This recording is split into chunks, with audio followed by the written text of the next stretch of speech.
الحمدللہ رب العالمین۔ بسم اللہ الرحمن الرحیم نحمدہ ونصلی علی رسولہ الکریم۔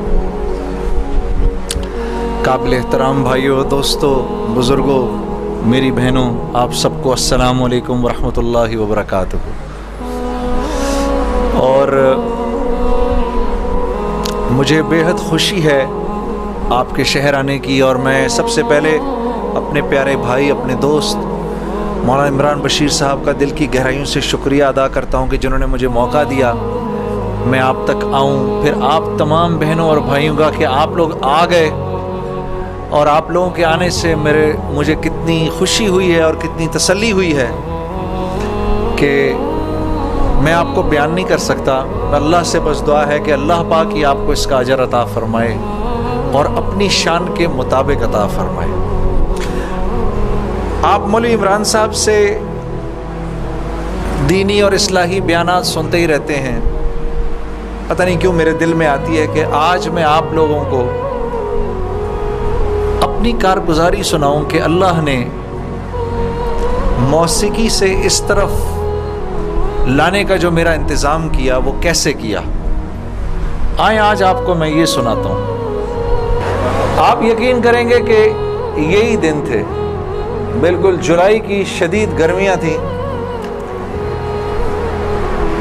پنجاب میں تو جولائی میں موسم تھوڑا سا قدرے بہتر ہو جاتا ہے، کراچی میں جولائی میں حبس بڑھ جاتا ہے اور بہت بڑھ جاتا ہے۔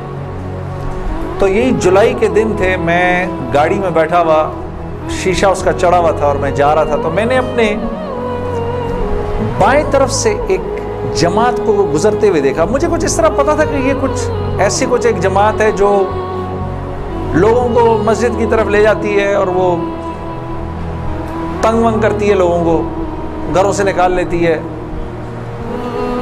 تو لوگ اس جماعت سے بھاگتے پھرتے ہیں۔ کچھ ایسا سنا تھا میں نے، کوئی ایک ایسی جماعت ہے۔ تو میرے دل میں یہ خیال آیا کہ دیکھو تم تو آرام سے گھر میں بیٹھے ہوئے ہو، گاڑی میں بیٹھے ہوئے ہو، اور یہ دیکھو یہ بیچارے لوگوں کو نماز کی طرف، اللہ کی طرف بلا رہے ہیں، اور ان کے کپڑے بالکل بھیگے ہوئے تھے پسینے سے، اور تم ان کے بارے میں غلط سوچ رہے ہو۔ ایسا نہ ہو کہ آگے جا کے تمہاری گاڑی وجے گئی۔ تو اپنی گاڑی کو بچانے کے چکر میں نے وہاں سے یو ٹرن مارا، اور یو ٹرن مار کے میں واپس لایا، اور واپس لا کے میں نے گاڑی کو یہ جماعت کے کچھ جو ساتھی تھے ان کے آگے روک لیا۔ روک کے میں گاڑی سے اتر کے میں جو جماعت کا جو سب سے آگے جو تھے بزرگ تھے، میں ان کے پاس گیا اور میں نے جا کے ان سے ایسے ہاتھ کیا، ہاتھ ملا کر میں نے کہا جی آپ بڑا اچھا کام کریں، میرے لیے بھی دعا کریں، ایسے ہی کہہ دیا میں نے۔ تو انہوں نے میرا ہاتھ پکڑ لیا اور مجھے کہنے لگے میں آپ کے لیے ضرور دعا کروں گا۔ اب مجھے کیا پتا کہ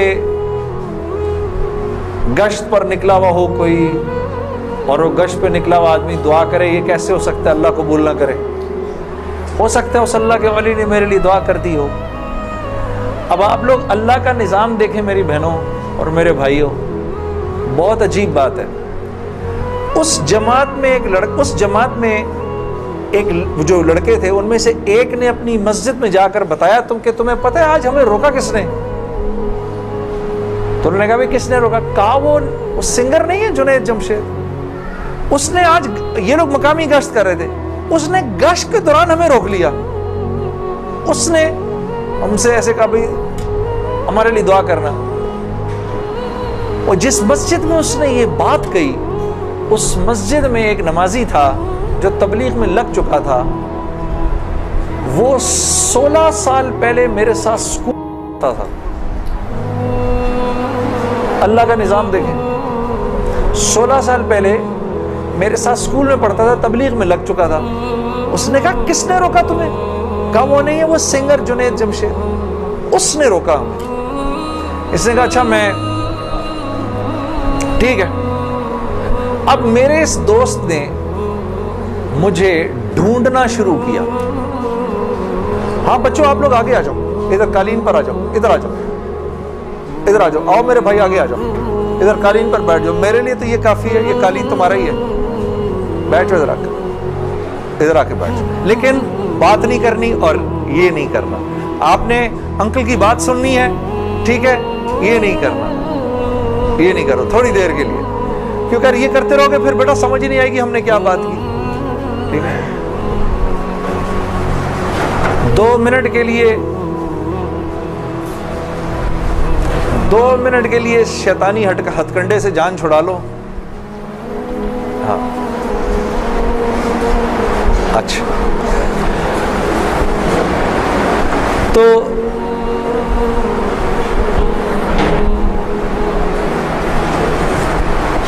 خیر میرے اس دوست نے مجھے ڈھونڈنا شروع کیا, اور اس واقعے کی کوئی تقریباً 1-1.5 مہینے بعد اس نے مجھے ڈھونڈ لیا. اور ایک دن جی میرے گھر فون آتا ہے, جنید. اب میں نے جب اس کا مجھے پہچانا, اس نے بولا جنید مجھے پہچانا. آپ یقین کریں گے میں 16 سال بعد اس کی آواز سن رہا تھا, میں پہچان لیا. میں نے کہا جنید بول رہے ہو؟ ہنسنے لگا. تو مجھے پہچان لیا؟ میں نے کہا میں بالکل پہچان لیا. تو اتنا تو شرارتی لڑکا تھا تو کلاس کے اندر. اور میں نے کہا کیونکہ ہم دونوں کے نام ایک تو تیرے چکر میں بھی بدنام رہتا تھا. ہنسنے لگا, یار کمال ہے تو نے مجھے پہچان لیا. میں نے کہا ہاں میں نے پہچان لیا, میں نے تیرے سے ملنا ہے. میں نے کہا کیوں؟ کہتا ہے بس ایسے ہی, وجہ کوئی نہیں ہے. میں نے کہا یار اچھا ہماری زندگی ایسی تھی, شوبز کی زندگی تھی ہماری, کہ ہمارا دل ملنے کو نہیں کرتا تھا کسی سے. یعنی ہم نے مینیجر رکھے ہوتے تھے جو ہمیں صرف لوگوں سے دور رکھتے تھے. ان کا کام تھا لوگوں سے بات کرنا, لوگوں سے ڈیل کرنا, ہم تک کوئی نہ پہنچے بس.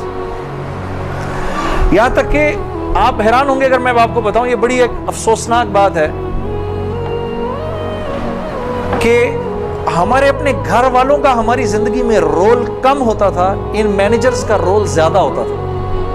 آپ نے گھر کب جانا ہے, بچوں سے کب ملنا ہے, یہ تک ان مینیجروں کے ہاتھ میں ہوتا تھا. تو اب کوئی مجھے فون کرے کہ میں نے تم سے ملنا ہے, یہ تھوڑی کہ میں فوراً مل لوں گا اس سے. اب پتہ نہیں اللہ جانے اس نے کیوں ملنا ہے, میرا وقت ضائع کرے گا کیا ہے. تو میں نے جنید غنی سے کہا کہ یار بغیر وجہ کے کیوں ملنا ہے تمہیں, بس ایسے ہی.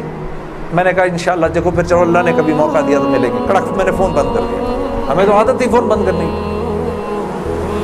اگلے دن پھر فون آ گیا اس کا. میں نے اب کیا کام ہے؟ کام کوئی نہیں, ملنا ہے. کیوں؟ یار کوئی وجہ نہیں, مل لیتے ہیں. میں نے کہا یار وقت نہیں ہے, فون پہ بات کر لو. نہیں فون پہ کام کوئی نہیں ہے. کڑک فون پر 1 دفعہ ہوا, 2 دفعہ, اب اس کا میں ہیلو سنتا تھا, فون بند کر دیتا. یہ سلسلہ 1-2 مہینے تک چلتا رہا, یہاں تک کہ جنید غنی کو میرے گھر کے نوکروں کے نام یاد ہو گئے, فون اٹھانے والوں کے نام یاد ہو گئے, سب کچھ یاد ہو گیا. اس کو سب پتا ہوتا تھا میں کب پاکستان میں ہوں, کب نہیں ہوں, کب کہاں ہوں, سب. ایک دن اس کا فون آیا, تو جب میں نے فون رکھنے لگا مجھ سے کہتا دیکھ میں تجھے اللہ کا واسطہ دیتا ہوں, میری 1 منٹ کی بات سن لے. میں نے بولا بولو. میں ابھی عمرہ کر کے آیا ہوں, تو میں مدینے اور مکے کی کھجوریں اور زمزم اور یہ کچھ چیزیں لے کر آیا ہوں, یہ لے لے میرے سے, پھر اس کے بعد میں چلا جاؤں گا. کتنی دیر کے لیے آؤ گے تم؟ 5 منٹ کے لیے. میں نے کہا ہاں 5 منٹ. جنید غنی یاد رکھنا 5 منٹ, 5 منٹ. دوپہر کو مجھے یاد ہے 3:30 بجے ابھی تک پلاننگ ہوئی, جنید غنی صاحب آیا. میں نے جب جنید غنی کو دیکھا تو میرا تو دماغ ہی چکرا گیا. کیا دیکھتا ہوں, سفید لباس جیسے مولوی صاحب نے پہنا ہوا ہے, سر پہ پگڑی, اتنی بڑی داڑھی, اوپر واسکٹ پہنی ہوئی اس نے, پائنچے اس کے اوپر. میں نے کہا جنید غنی یہ تجھے کیا ہو گیا؟ کہتا ہے مجھے کیا ہو گیا؟ میں کیا کہوں تجھے کیا ہو گیا؟ میں نے کہا یہ تیرا حال تیرے جیسا ہے شیطان, یہ اتنا بڑا بزرگ بنا ہوا, آؤ بیٹھو میرے پاس. آیا میرے پاس بیٹھا, اس نے مجھے کھجوریں دی, زمزم دی, جانماز دی, اور پورے 5 منٹ میں کہتا ہے میرے 5 منٹ پورے ہوئے, اب میں چلتا ہوں. میں نے کہا نہیں اب بیٹھ جاؤ. بیٹھ جاؤ, مجھے بتاؤ یہ سب کیا ہے.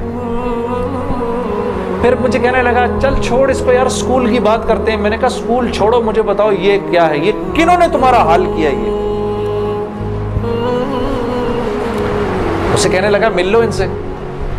میں نے کہا ہاں میں نے ان سے ملنا ہے, میں نے ان سے ملنا ہے. آپ سوچو کوئی آدمی تبلیغ والوں کے چنگل میں پھنس جائے, ہاں, تو مجھ سے کہتا ہے کل سے ہمارا اجتماع شروع ہو رہا ہے, میرے ساتھ اجتماع پر چلو. میں نے کہا میں چلوں گا. تو میں کل تمہیں پک کرنے آؤں گا, صبح کے وقت پک کرنے آؤں گا. آپ یقین کرو 5 منٹ کے لیے آیا تھا, 3.5 گھنٹے میں نے بٹھا کے رکھا اس کو اپنے پاس. میں اس سے باتیں سنتا رہا, جنید غنی کیا, پھر کیا ہوا, پھر کیا ہوا, پھر کیا ہوا, کیا ہوا, کیا ہوا. آخر میں نے کہا میں تمہارے ساتھ اجتماع پر چلوں گا. خیر جی, میں تیار ہو گیا. میں نے اپنی نئی صاف ستھری جینز نکالی, اپنی میں نے ٹی شرٹ نکالی, لمبے لمبے میرے بال تھے. ہاں, میں تیار ہو گیا جس طرح میرا خیال تھا بہترین طریقے کا تیار ہونے کا. میں ہو گیا تیار. اب جب میں وہاں پہنچا, اترا, میں نے جا کے اجتماع دیکھا تو میں نے دیکھا کہ ہر آدمی شلوار قمیض میں, ہر آدمی کے سر پہ ٹوپی.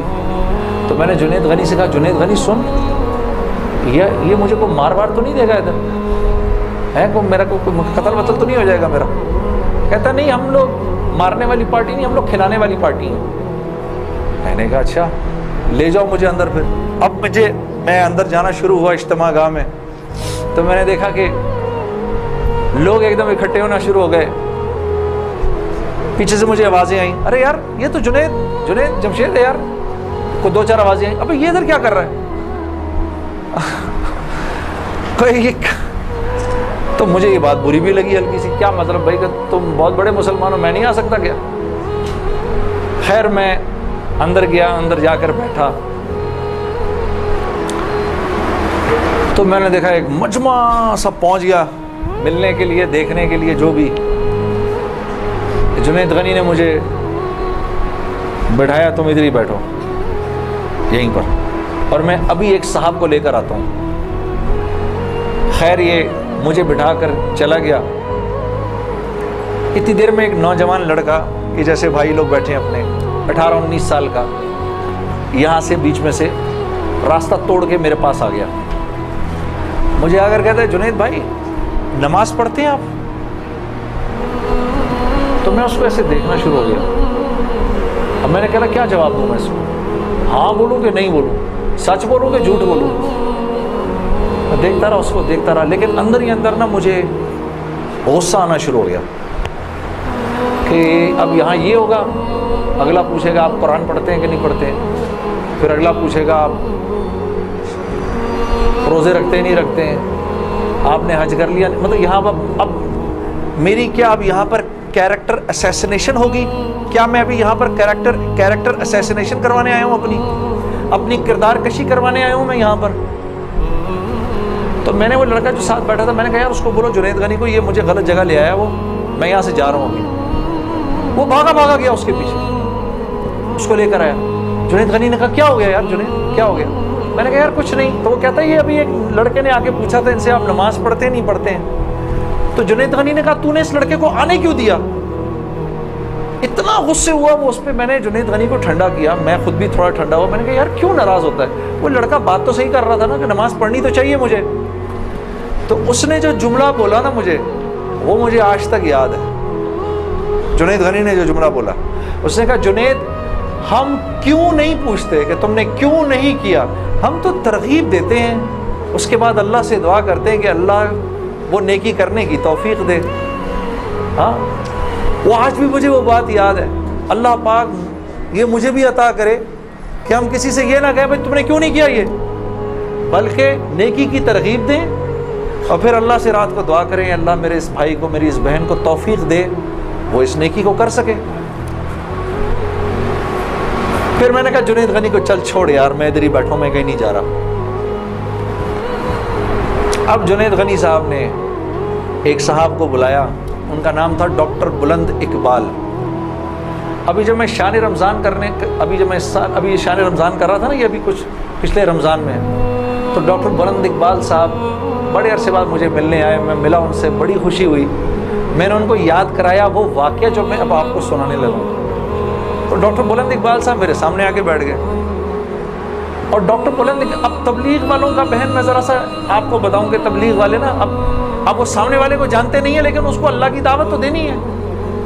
تو آپ پہلے اس سے پوچھتے ہیں بھائی آپ کیسے ہیں، خیریت سے ہیں، آپ کا اسم گرامی کیا ہے؟ اچھا ماشاءاللہ ماشاءاللہ، بڑی خوشی ہوئی آپ سے مل کے، یہ میرا نام ہے، بڑا اچھا کیا آپ آئے. پھر باتوں باتیں پوچھتے ہیں کہ آپ کیا کرتے ہیں. تو میرے سے بھی انہوں نے پوچھ لیا، تو جنید صاحب آپ کیا کرتے ہیں؟ تو میں چپ کر گیا. اچھا کوئی بات نہیں، آواز آ رہی ہے نا میری؟ ٹھیک ہے، اللہ آپ لوگوں کو خوش رکھے. جی جی. میرے سے پوچھنے لگے جنید صاحب آپ کیا کرتے ہیں؟ اب میں اس کی شکل دیکھنا شروع ہو گیا. میں نے کہا ابھی تک تو جی جی جی اچھا اچھا اچھا اچھا ہو رہی ہے اس کی بڑی. اچھا اچھا چلو آپس میں بات نہیں، میرے سے سنو، آپس میں بات نہ کریں. تو میرے سے نا اب میں ان کی شکل دیکھوں، میں نے کہا اب تک مار نہیں پڑی تو اب پڑے گی. اب جو میں نے بتایا نا میں کیا کرتا ہوں، تو میرے چہرے کے بدلتے ایکسپریشنز دیکھ کے نا جنید غنی نے ان سے کہا ارے ڈاکٹر صاحب آپ اس کو نہیں پہچانتے؟ یہ وہ ہے نا جس نے دل دل پاکستان گایا ہے. ڈاکٹر صاحب کہتے ہیں ارے واہ واہ واہ واہ واہ واہ واہ واہ، مسلمان کی تو شان ہی یہی ہے، جس کام کو کرتے آگے بڑھ جاتا ہے. میں نے کہا یہ آدمی ٹھیک آدمی ہے،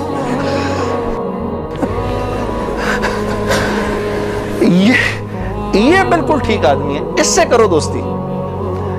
تو بعد میں میں نے ڈاکٹر صاحب سے کہا ڈاکٹر صاحب یہ جواب آپ کہاں سے لائے اتنا خوبصورت سا؟ تو مجھے کہنے لگے یار میں نہ تجھے جانتا نہ مجھے یہ پتا دل دل پاکستان کیا.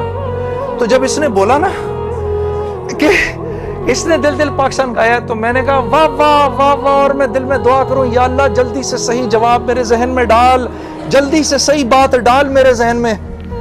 تو میں نے فٹ کہہ دیا.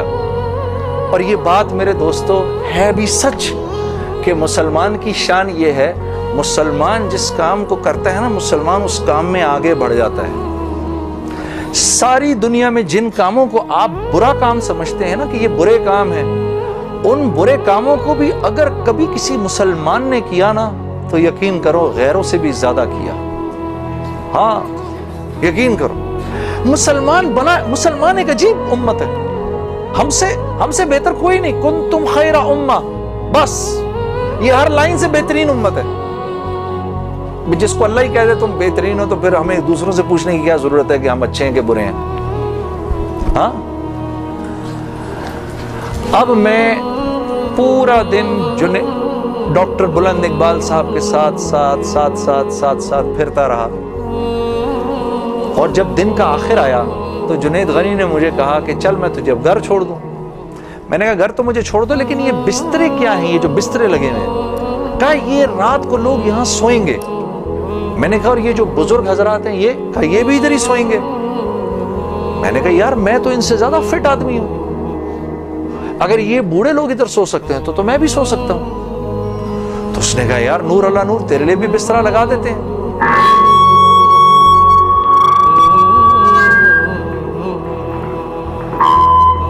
جی اب ٹھیک ہے. تو مجھے کہنے لگا تیرے لیے بھی بسترا لگا دیتے ہیں. میں بھی سو گیا ادھر ہی اس رات کو.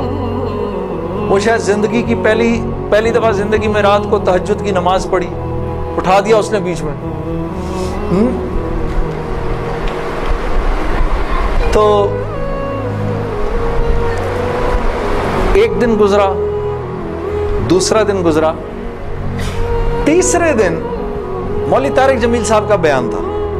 اب مجھے تو نہیں پتا یہ کون ہے. ہاں جب مولوی صاحب نے بیان کیا تو میں نے جنید غنی سے کہا یار بڑے اچھے بیان تھے، یہ سارے تیرے بزرگ، یہ کون آدمی ہے؟ کہنے لگا یار یہ ہیں ہمارے ایک مولانا. میں نے کہا یار میں نے ان سے ملنا ہے. کہتے یار ان سے نہیں مل سکتا کوئی. میں نے کہا بھائی میں اس ملک کے صدر سے بھی مل سکتا ہوں اور اس ملک کے پرائم منسٹر سے بھی مل سکتا ہوں، یہ مولوی سے ملنا کیا مشکل ہے؟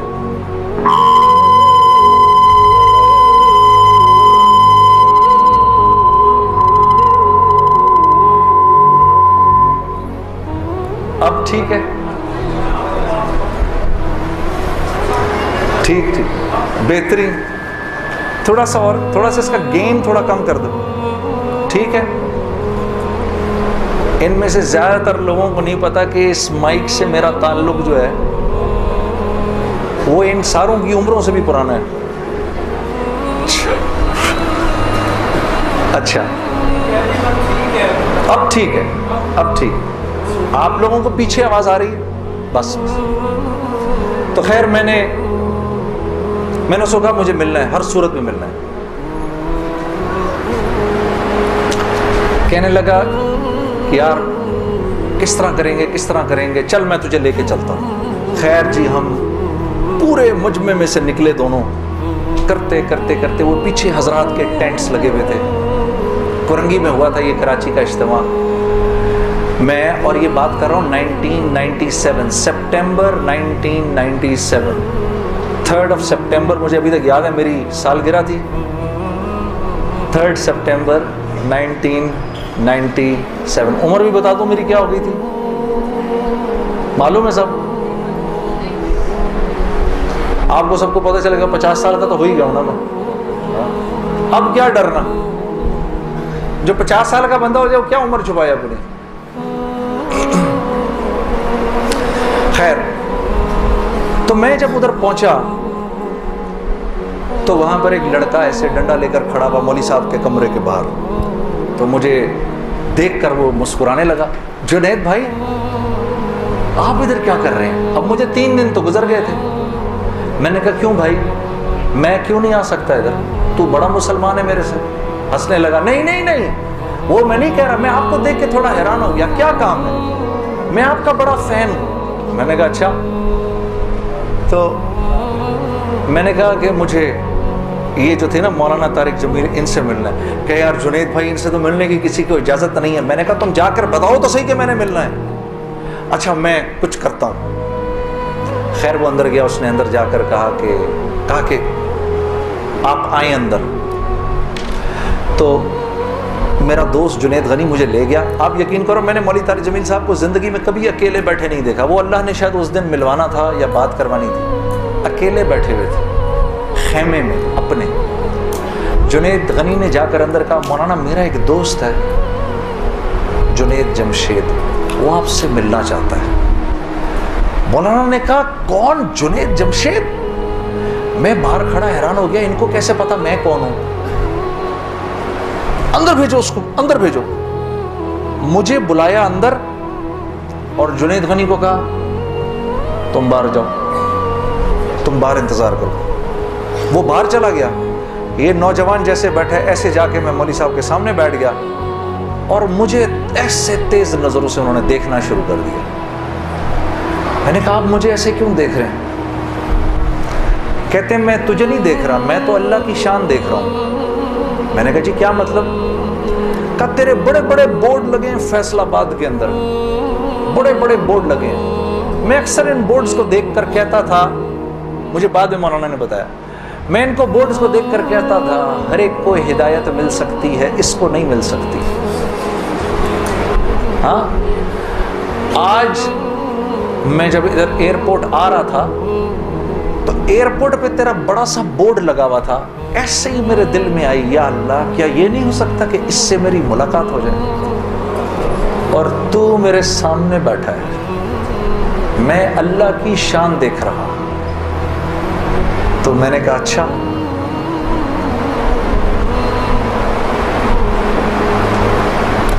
کہنے لگے دل دل پاکستان تو نے گایا ہے؟ میں نے کہا جی۔ میں نے کہا آپ نے سنا ہے؟ کہا نہیں سنا تو نہیں، بسوں کے پیچھے لکھا دیکھا ہے۔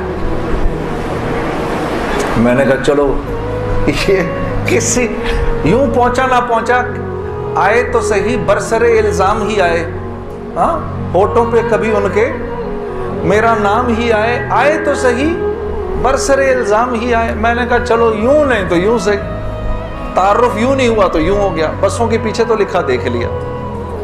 کوئی نہیں ادھر سنو۔ اور یہ ہمارے ملک کی سوغات ہے، اس پہ گھبرانا نہیں چاہیے یار.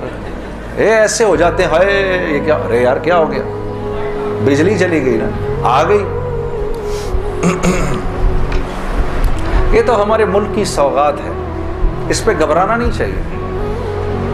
ہاں اس پہ اس لیے نہیں گھبراؤ. آپ نہیں گھبراؤ گے نا تو غیر بھی نہیں گھبرائیں گے.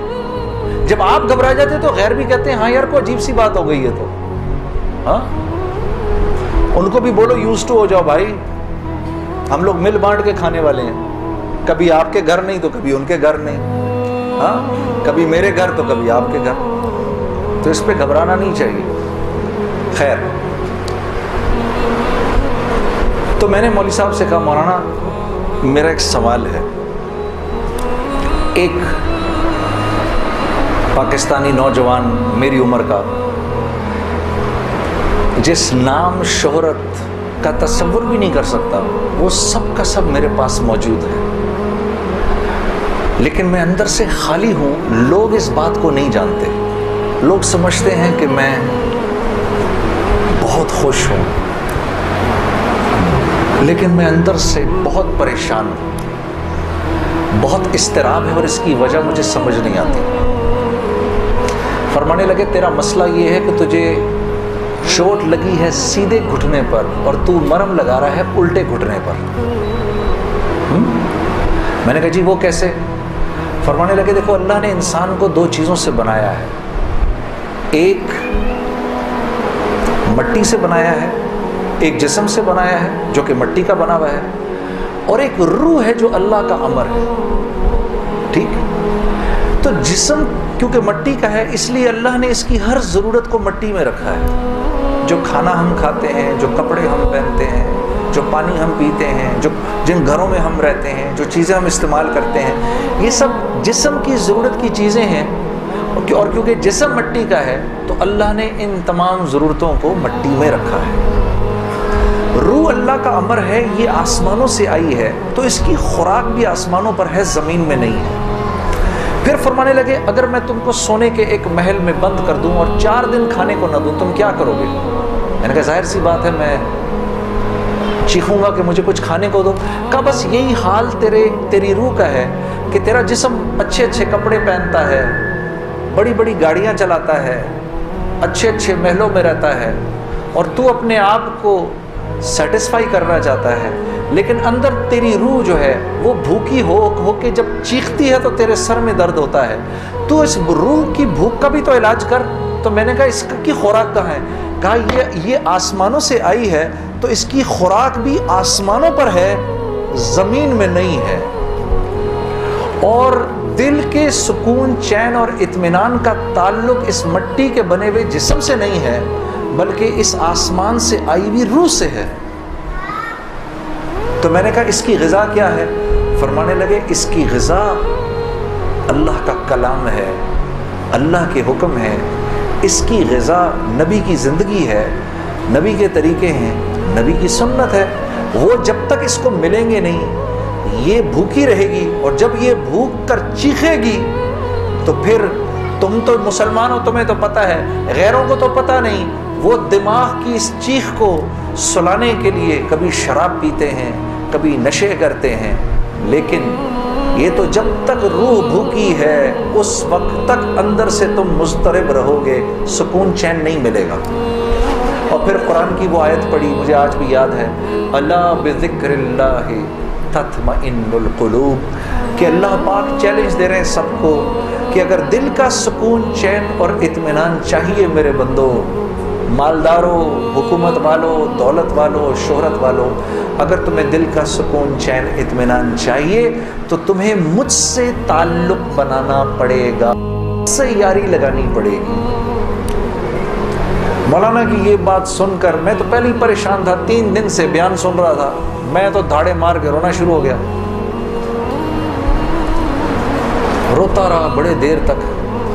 پھر جب مجھے تھوڑا سا چین آیا تو میں نے کہا مولوی صاحب اس کا مطلب کیا ہے، میری پوری زندگی برباد ہو گئی؟ تو فرمایا نہیں، بالکل بھی نہیں، کہ یہ معاملہ تم دنیا والوں سے تھوڑی کر رہے ہو، یہ معاملہ تم تو اللہ سے کر رہے ہو. اور اللہ کے ہاں معاملہ کیا ہے؟ اللہ کے ہاں معاملہ کیا ہے کہ ابھی انسان اللہ رب العزت سے معافی مانگنے کا ارادہ ہی کر رہا ہوتا ہے، دل میں ابھی خیال ہی آ رہا ہوتا ہے کہ اللہ رب العزت اگلے پچھلے معاف کر دیتے ہیں سارے۔ پھر مجھے فرمایا، یہ مجھے پھر بات سنائی، حدیث قدسی سنائی کہ میرے بندے، تو یہ زمین و آسمان سارے کے سارے اگر اپنے گناہوں سے بھر دے، جو کہ تو بھر نہیں سکتا، اگر تمام جن و انس بھی مل جائیں تو بھر نہیں سکتا، لیکن اگر تو نے ایسا کر بھی دیا، ایک مرتبہ اگر تو نے کہا اے اللہ مجھے معاف کر دے، تو نہ صرف یہ کہ ہم تمہیں معاف کر دیں گے، بلکہ تم ایسے ہو جاؤ گے جیسے تم نے ان گناہوں کو کیا ہی نہیں۔ میں تو بے یقینی کی حالت میں مولانا کو دیکھنے لگا، میں نے کہا مولوی صاحب واقعی؟ کہا ہاں۔ پھر پوچھنے لگے کیا ارادہ ہے؟ اب میرا ارادہ میوزک چھوڑنے کا تو نہیں تھا کہ میں نے کہا ادھر آؤ، وہ کیا کہ نمازیں بخشوانے آئے، کیا روزے گلے پڑ گئے؟ جی میرا تو کوئی پروگرام نہیں تھا میوزک چھوڑنے کا، لیکن گناہ بھی بخشوانے تھے۔ تو پھر مجھے کہنے لگے توبہ کرو گے؟ میں نے کہا مولوی صاحب کس چیز سے؟ کہا اپنی اس پچھلی زندگی سے۔ میں سوچ میں پڑ گیا۔ اچھا میں نے کہا جی میں توبہ کرتا ہوں۔ میں نے توبہ کی، یا اللہ میوزک چھوڑنے کا تو میرا کوئی موڈ نہیں، یہ مولوی بھی اللہ جانے کیا کہہ رہے ہیں، لیکن اگر تجھے اس سے کوئی میرے لیے بہتر زندگی نظر آتی ہے تو تو مجھے اس زندگی پہ لگا دے کہ واقعی میں چاہتا ہوں کہ تجھے راضی کر سکوں، تجھے خوش کر سکوں۔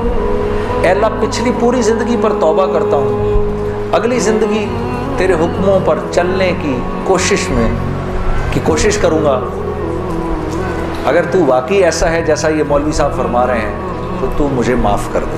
تو میں نے کہا توبہ کر لی۔ مولوی صاحب نے کہا اب کیسا محسوس کر رہے ہو؟ میں نے کہا جی بہت ہلکا۔ پھر میں نے کہا لیکن مولوی صاحب بات تو یہ ہے کہ اگر میرے پچھلے سارے معاف ہو گئے اور اس پر اللہ نے اگر جنت دی تو میری تو بہت ہی بڑی جنت ہوگی، آپ سے بھی بڑی۔ تو فرمانے لگے نہیں بیٹا اتنی جلدی نہ کرو، تمہیں وصول تو ہم ہی نے کیا ہے، جو تجھے ملے گا اس سے تو بڑا ہمیں ملے گا ہی ملے گا۔ ہاں لیکن میں نے کہا مولوی صاحب، اور بہنیں اس بات کی تصدیق کریں گی، موسیقی تو روح کی غذا ہے کہ نہیں؟ ہاں یہ سیالکوٹ کی خواتین یقین کرو پورے ملک کی پہلی بہنیں ہیں جو کہہ رہی ہیں نہیں، ورنہ اگر کسی نے نہیں بولا تو چپ ضرور رہی ہیں، سارے مردوں نے بولا ہے موسیقی روح کی غذا نہیں ہے۔ موسیقی روح کی غذا ہے جی؟ یہ دیکھو اب آواز آئی ہے، اب ایسا لگ رہا ہے کوئی بیٹھ کے سن رہا ہے جی۔ موسیقی روح کی غذا ہے جی؟ شاباش، اللہ آپ لوگوں کو اس پر چلا دے، اللہ رب العزت آپ کے موبائلوں میں جتنے بھی گانے ہیں سب اڑا دے اسی وقت، گھروں میں جتنی کیسٹیں ہیں سب ٹوٹ جائیں، اللہ کرے ساری سیڈیاں ٹوٹ جائیں، اللہ پاک ایسے کرے گانے کی آواز ہی نہ سننے کو ملے آج کے بعد آپ میں سے کسی کو۔ یہ سوچ لو آمین قبول ہو جائے گا، اب سوچ کے بولنا آمین۔ تو مولوی صاحب نے مجھے کہا کہ نہیں، موسیقی روح کی غذا نہیں ہے، موسیقی نفس کی غذا ہے۔ موسیقی کس کی غذا ہے؟ نفس کی۔ یہ واقعی نفس کی غذا ہے، اور یہ ایسا زہر ہے، ایسا زہر ہے، یہ جب اندر جاتا ہے تو پتہ ہی نہیں چلتا کہ نقصان کتنا کر گیا ہے۔ ٹرائی نہ کرنا، لیکن آپ کہیں جا کر اللہ کی بات سنیں، اس کے بعد جا کر 5 منٹ کا گانا سنیں، ساری صفائی ہو جائے گی، سب اندر ساری صفائی ہو جائے گی۔ میں یہ نہیں کہ بعد میں مجھ سے لوگ پوچھتے ہیں حلال ہے حرام ہے، اس کے لیے تو یہ مولوی بیٹھے ہوئے ہیں نا، ان سے پوچھو۔ میں آپ کو وہ بتا رہا ہوں جو ہوتا ہے، میں آپ کو وہ بتا رہا ہوں جو ہوتا ہے، کہ یہ انسان کو بے باک کر دیتی ہے۔ مجھ سے کسی نے پوچھا بھائی اپنے ملک کے لیے گانا، میں کبھی اپنے ملک کے لیے گانا وہ ایک اور چیز ہے، میں ان گانوں کی بات کر رہا ہوں جن کو عام طور پہ لوگ سن رہے ہوتے ہیں بازاروں میں، ہاں، اور پھر کہتے ہیں اس کے سننے میں کیا ہے۔ ارے یار میں کیا بتاؤں آپ کو کیا ہے، خدا کی قسم اگر وہ زندگی اس زندگی سے بہتر ہوتی مجھے کیا تکلیف تھی؟ مجھے ایک ساتھی کہنے لگا اب تو آپ کے لیے اس زندگی کی طرف جانا بڑا مشکل ہے. میں نے کہا کوئی مشکل نہیں، گلا تو وہیں کا وہیں ہے، گا سکتے ہیں، لیکن اب اس زندگی کی طرف جانے سے بہتر لگتا ہے کہ میں آگ میں چھلانگ مار دوں، کہ وہ اس قدر خطرناک زندگی، وہ اتنی ایک، یقین کرو پوری، صرف گانا نہیں ہوتا، وہ ایک پوری زندگی ہے، وہ ایک پوری زندگی کا نام. جیسے یہ ایک پوری زندگی کا نام ہے نا، صرف دعوت کے 2 بول نہیں ہیں. ہاں میرے دوست مجھ سے لڑتے تھے، یار تو ادھر گانا گا ادھر جا کے اذان دے دے. ارے میں نے کہا نہیں ہوتا ایسے نہیں ہوتا بھائی. گانا گانے والے کو تو اذان کی آواز سے نعوذ باللہ نعوذ باللہ نعوذ باللہ کراہیت آتی ہے، کراہیت آتی ہے. مجھے یاد ہے ہم کانسرٹ کر رہے ہوتے تھے اور مغرب کی اذان اگر ہوتی تھی، یقین کرو کیونکہ وہ تو دعوت کے بول ہیں نا، ادھر تو ایک غلط کام ہو رہا ہے نا، وہ تو دعوت کے بول ہیں. وہ دعوت کے بول جب ہمیں سنائی دیتے تھے تو وہ ہمارے سینے کو پھاڑ کے نکل جاتے تھے. ایسے تھوڑی ہوتا ہے، یہ کوئی کھیل مذاق ہے کیا؟ یا یہ کوئی ٹی وی کا پروگرام ہے کہ جس میں ایکٹنگ ہو رہی ہے کہ نہیں بھئی ادھر جا کر اذان دے دی، ادھر جا کے گانا گا دی، ادھر جا کے اذان دے دی. ایسے نہیں ہوتا. اور پھر اللہ کے نیکی کے کام کرنے کی تو اللہ کی طرف سے توفیق ملتی ہے میرے دوستوں. ہاں عمل صالح کرنے کی تو توفیق ملتی ہے. یہ ایسے ہی تھوڑی کو میرا مطلب ہے خالہ جی کا کھیل ہے کہ 95% نماز نہیں پڑھ رہا اور 5% نماز پڑھ رہا ہے. کیوں ہے ایسا؟ سب کیوں نہیں پڑھ رہے؟ من جانب اللہ توفیق ملتی ہے. خیر جی میں کھڑا ہوا، میں نے کہا اچھا مولانا آپ سے وعدہ تو کر لیا. میرے دوستو میں باہر نکلا سوچتا ہوا، میرے اندر آپ یقین کرو ایک تلاطم برپا ہو گیا. ہاں ایسی میرے اندر ایک خیر و شر کی نا جنگ شروع ہو گئی، ایسے کر کے ایسی جنگ راتوں کوٹ جاتا تھا میں، اور پوری رات بیٹھا رہتا تھا ایسے، جانماز کھول کے میں بیٹھ جاتا تھا، سوچتا رہتا تھا میں کیا کرنے لگا ہوں. ایک لمحے خیال آتا تھا نہیں بڑی نیکی کا کام کر رہا ہے تو لوگوں میں محبتیں پھیلا رہا ہے، لوگ خوش ہو رہے ہیں. دوسری طرف خیال آتا تھا یار کیا یہ اللہ رسول کو یہ بات منظور ہے، ان کو پسند ہے، میں کیا کر رہا ہوں. پھر یہ خیال آئے ارے نہیں ان مولویوں کی نہ سننا. پھر یہ خیال آئے. یاد رکھنا آپ کو میں ایک 2-4 وہ باتیں بتا رہا ہوں جو میرے پہ گزری، یہ میں گر کی باتیں بتا رہا ہوں آپ کو. جب شیطان اپنا چکر چلائے گا نا 2 باتیں کرنے کو کہے گا، یاد رکھنا. پہلی بات یار یہ تبلیغ والوں سے اب ملنا مت، مولانا سے بات نہ کرنا، ملنا مت. دوسری مسجد میں نہ جانا. 2 کام نہ کرنا کبھی، ایک تبلیغ والوں سے ملنا مت، ایک مسجد میں نہ جانا. اور بہنوں یہی تمہارے ساتھ ہوگا. وہ جو ہے نا وہ اپنا تبلیغی ساتھی، اس کی بیوی، اب اس کو فون نہ کرنا آئندہ، ٹھیک ہے؟ اس کے گھر نہ جانا، اب تعلیم میں نہ جانا، کیونکہ اس کو پتا ہے یہ وہاں گئی اور عورت کا دل تو مرد سے 10 گنا زیادہ جلدی اللہ کی بات کو لے لیتا ہے. ہاں فوراً. میں واپس آ کے بیوی کو کارگزاری سناتا تھا تو میں اس کی حالت بدلی بھی دیکھتا تھا، حالانکہ وہ نہ مسجد آئی نہ اس نے وہ اعمال ہوتے دیکھے. اس لیے میں آپ کو بتا رہا ہوں بھائی جب آپ نکلا کرو گھر واپس آ کر بیوی کو سب بتایا کرو ہم نے کیا کیا. وہ جذبات بنتے ہیں گھر والی کے، اور جب گھر والی کے جذبات بنتے ہیں تو پھر بچوں کی صحیح تربیت شروع ہوتی ہے. دین ان کی زندگی میں آیا تو گھر کے اندر آ گیا، جب تک آپ کی زندگی میں ہے گھر سے باہر ہے. گھر والی کی زندگی میں آ گیا، گھر کے اندر آ گیا. تو میں آہستہ آہستہ آہستہ آہستہ آہستہ آہستہ جو بھی 3 دن میں سنتا تھا آ کر گھر والی کو عائشہ کو بتاتا تھا، عائشہ آج یہ سنا، آج یہ سنا، آج یہ سنا. کرتے کرتے آہستہ آہستہ پھر میں نے اپنی ماں کو بتانا شروع کیا، مرحومہ کو. اللہ کی شان، میں آج بھی اللہ کا شکر کرتا ہوں، مجھے موقع محل نہیں تو میں آپ کو کبھی بتاؤں جب میری ماں کا انتقال ہوا تو کیسے ہوا. میرے دل کی دعا ہے اللہ ہر عورت کو دنیا سے ایسے لے کے جائے جیسے ہماری والدہ گئی. تو وہ میں اپنی ماں کو بتاتا تھا, میری ماں بھی ایک دم, اس نے بھی جلدی جلدی لینا شروع کر دیا. کرتے کرتے میری ماں, ہم سب گھر کی خواتین میں سب سے پہلے میری والدہ پردے میں آ گئی فوراً. اور مولوی صاحب کہہ رہے ہیں ان کے انتقال کا بتائیں, میں ضرور بتاؤں گا آپ کو, مختصراً بتاتا ہوں.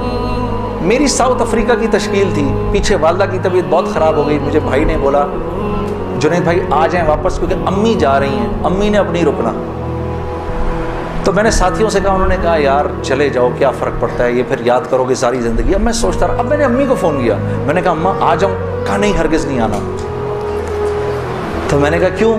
تو کہنے لگی اگر میرا انتقال ہوا تو میں کتنی خوش قسمت ہوں کہ میں اللہ کو بتاؤں گی کہ جب میرا انتقال ہوا تو میرا بیٹا تیرے راستے میں تھا. تو تم مت آؤ, مجھے کچھ نہیں ہوگا, اور اگر ہو گیا تو اس کو اللہ کی مرضی سمجھنا, بس میرے لیے تم دعا کرنا. اللہ کی شان, امی کا انتقال نہیں ہوا. اس میرے 40 دنوں بعد میں واپس آیا تو بہت خوش ہوئی, گلے لگایا, کہا دیکھو میں نے کہا تھا اللہ نے مجھے زندہ رکھا جب تک کہ تم نہیں آتے واپس. پھر میری حضرات نے 10 دن کی اور تشکیل کر دی کینیڈا کی. تو میں نے کہا اماں پھر 10 دن کے لیے بھیج رہے ہیں, جاؤں نہیں جاؤں؟ نہیں چلے جاؤ, میں تو بالکل ٹھیک ہوں. میں نے کہا جی ٹھیک ہے. میں جس دن گیا ہوں اس دن ہم ٹورانٹو میں مرکز میں بیٹھے ہوئے تھے, تو وہ پوری ٹورانٹو کی شورا سامنے بیٹھی ہوئی تھی, میرا بیان تھا. بیان کے دوران ایسے موبائل پڑا ہوتا ہے, میں نے رکھا ہوا تھا کہ بہن کو بولا ہوا تھا کہ اگر اماں کو کچھ ہو مجھے فوراً بتا دینا. میرا موبائل بند ہو گیا, میں سمجھا خراب ہو گیا, اب وہ چلے ہی نہ کسی طرح سے. خیر میں نے اس کو چھوڑے رکھا, میں بات کرتا رہا. اس کو نہ چھیڑے, پہ چھوڑ دیں اس کو. تو میں نے اس وقت جب میں عشاء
اللہ.